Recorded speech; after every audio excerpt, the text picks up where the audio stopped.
Bonjour bien-aimés, je suis très contente de vous retrouver aujourd'hui pour partager une toute petite portion de l'Évangile.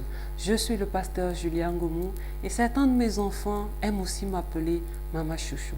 Aujourd'hui, nous allons lire dans Proverbes chapitre 28 de verset 13. Il est écrit « Celui qui cache ses transgressions ne prospère point. Mais celui qui les avoue et les délaisse obtient miséricorde. » C'est tout simple et tout petit comme passage biblique, mais c'est un passage qui a un très très grand pouvoir. Ce passage peut changer la vie de quelqu'un, ce passage veut transformer totalement les choses pour quelqu'un. Avouer ses transgressions, ne pas les cacher pour pouvoir prospérer. Ça veut dire que les transgressions sont un obstacle à la prospérité de nos âmes, de nos vies. Mais le problème, ce n'est pas la transgression. Le problème, c'est de pouvoir les avouer. Parce qu'en réalité, dans nos communautés chrétiennes au jour d'aujourd'hui, combien sont ceux qui avouent réellement ce qu'ils font quand ils sont seuls, dans leur chambre, seuls, sans les pasteurs, seuls, sans les hommes d'église autour d'eux? Combien sont ceux qui avouent? Bien-aimés, dans les livres plus anciens, on a l'histoire de David qui est relatée. David était un homme extrêmement pieux qui craignait Dieu. Et il lui est arrivé de tomber dans une faute qui était très grave aux yeux de l'Éternel.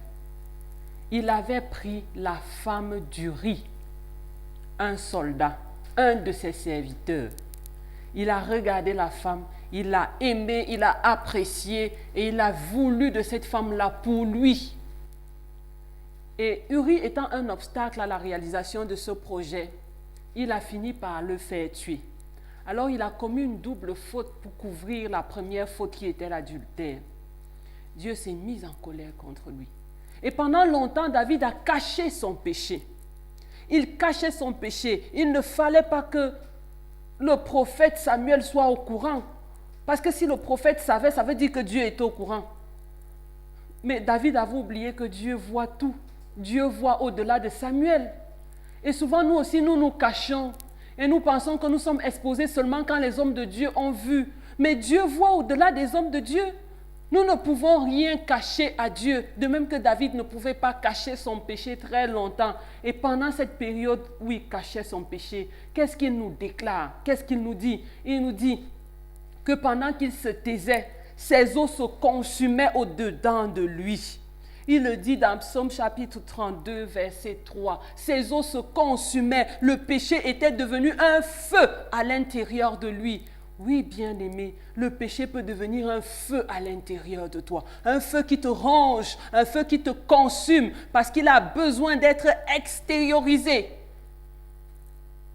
Et c'est pourquoi le Seigneur nous dit, celui qui confesse et délaisse, celui qui avoue, bien-aimé, il faut avouer.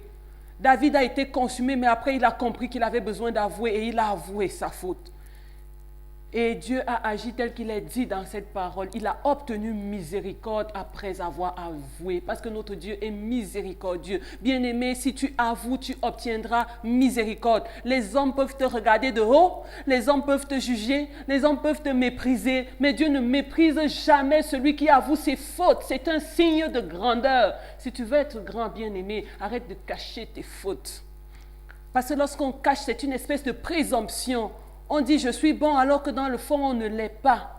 Bien-aimé, je t'invite aujourd'hui, avec cette parole que nous venons de lire, à avouer tes fautes. Tu peux entrer dans ta chambre et commencer à confesser tout ce que tu as fait. Et si tu n'es pas dans la possibilité d'entrer dans une chambre, où que tu sois en ce moment, tu peux commencer à avouer dans ton cœur, parce que Dieu lit les pensées de ton cœur. Tu peux commencer à lui dire « Seigneur, je reconnais. Il y a cette chose secrète que je ne veux que personne ne sache. Aujourd'hui, je l'avoue, je l'ai fait, c'est mauvais, j'y renonce. Je délaisse cette chose. Tout comme tu peux aller vers un pasteur, vers un serviteur de Dieu, aller confesser ce que tu as fait. Mais avant d'arriver à ça, je t'invite à dire ce mot de prière avec moi. Seigneur Jésus, je te remercie pour ta parole qui m'invite ce matin à avouer et à délaisser mes fautes pour obtenir miséricorde. Merci parce que tu es un Dieu miséricordieux. Tu veux me pardonner, tu veux me libérer, tu veux me transformer. Je reconnais que j'ai fait du mal. Et je t'invite dans cet instant à dire nommément ce mal-là. Seigneur, je te prie de l'effacer, de me purifier, de me donner un cœur nouveau, une vie nouvelle et de libérer ma conscience de ce poids. Au nom de Jésus-Christ, nous avons prié. Amen. Je te souhaite une excellente journée et que Dieu te bénisse, mon bien-aimé.